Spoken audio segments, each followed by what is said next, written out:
Hi, எல்லோரும் எப்படி இருக்கீங்க? இன்றைக்கி நம்ம வீடியோவில் பாதுஷா எப்படி பண்ணுறது, சிம்பிளாக எப்படி பண்ணுறதுன்னு, நல்லா சாஃப்டாக எப்படி பண்ணுறதுன்னு பார்க்கலாம் வாங்க. நம்ம கோகோனட் இந்த கிரேட்டரில் நல்லா துருவி நம்ம எடுத்து வச்சுருக்கோம். இதை நம்ம வாணலியில் போட்டு நல்லா ஃப்ரை பண்ணிவிட்டு நம்ம கலர் நம்மளுக்கு ரெட்டு, க்ரீனு, அப்புறம் ஒயிட்டு, அப்புறமேட்டு நம்மளுக்கு தேவையான கலரில் இது நம்ம கலந்துக்கலாம். இப்போ நம்ம இந்த தேங்காவை இப்படி போட்டுக்கிறோம். தேங்காவை நம்ம பேனில் போட்டு லைட்டாக வறுத்து எடுத்துக்கணும், அந்த ஈரத்தன்மை போகிற வரைக்கும்.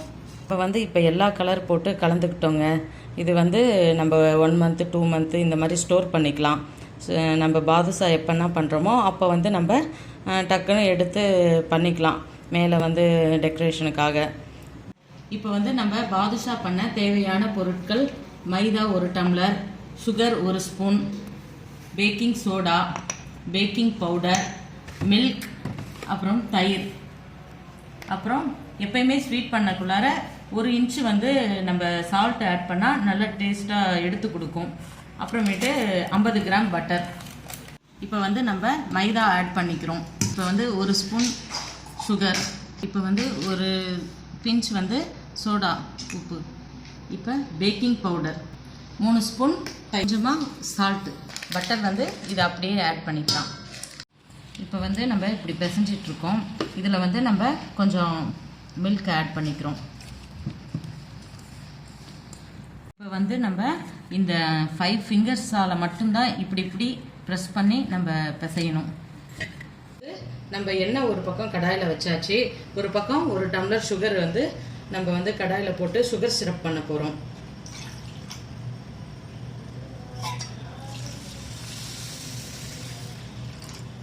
இப்போ நம்ம லைட்டாக கையில் மைதா தடவிக்கிறோம்.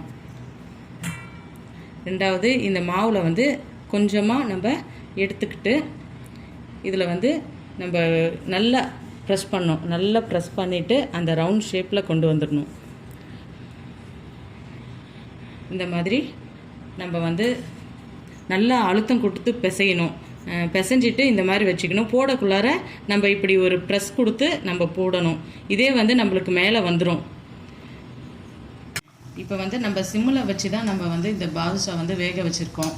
இப்போ நம்ம எந்த கலர் நம்மளுக்கு கொஞ்சம் டார்க்காக வேணும்னா இன்னும் கொஞ்சம் நேரம் கூட இருக்கலாம். இப்போ இந்த கலரில் வேணும்னா நம்ம எடுத்துக்கலாம். பாதுஷா கண்டிப்பாக சாஃப்டாக இருக்கும்.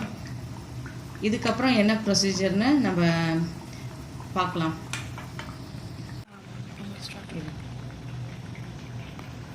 இப்போ நம்ம பாதுஷா பதம் அந்த ஸ்ட்ரிங் பதம்னு சொல்லுவாங்க, கீழே போயிட்டு மேலே வரும். இதில் நம்ம கொஞ்சமாக ரோஸ் எசன்ஸ் கொஞ்சமாக ஆட் பண்ணிக்கிறோம். கொஞ்சமாக சேஃப்ரான் அதுவும் கொஞ்சம் லைட்டாக ஆட் பண்ணிக்கிறோம். அப்புறம் 4 ஏலக்காய் நம்ம தட்டி வச்சுருக்கோம், அதையும் ஆட் பண்ணிக்கிறோம். நம்ம சுட்டு வச்சுருக்க பாதுஷா எல்லாமே நம்ம 1 by 1 நம்ம போட்டுக்கலாம். இது நம்ம போட்டுட்டு ஃபஸ்ட்டு இப்படி போட்டுட்டு அதுக்கப்புறம் 5 மினிட்ஸ் இந்த ஸ்டேஜில் இருக்கும். நெக்ஸ்ட்டு 5 மினிட்ஸில் இது பின்னாடி திருப்பி போடணும். இப்போ நம்ம பாதுஷா மேலே இப்படி இந்த சுகர் சிரப்பை நம்ம ஒவ்வொரு இதுக்கும் மேலே கொஞ்சம் ஆட் பண்ணிக்கணும். இப்போ நம்ம 10 நிமிஷம் ஆயிடுச்சுங்க. இது நம்ம எப்படி டெக்கரேட் பண்ணுறது அப்படின்னு எடுத்த உடனே இப்படி ஒரு தட்டில் இப்படி வச்சிடணும். உடனே நம்ம இந்த டெக்கரேஷனுக்கு இந்த கோகோனட் உடனே போட்டால் தான் இதில் நல்லா ஒட்டும். இப்போ நம்ம சாஃப்டான பாதுஷா ரெடி ஆயிடுச்சு. இதே மாதிரி கரெக்டான மெஷர்மெண்ட்டில் நீங்களும் பண்ணி பாருங்கள். மறக்காமல் நம்ம சேனலை சப்ஸ்கிரைப் பண்ணுங்கள், ஷேர் பண்ணுங்கள், கமெண்ட் பண்ணுங்கள். தேங்க்யூ.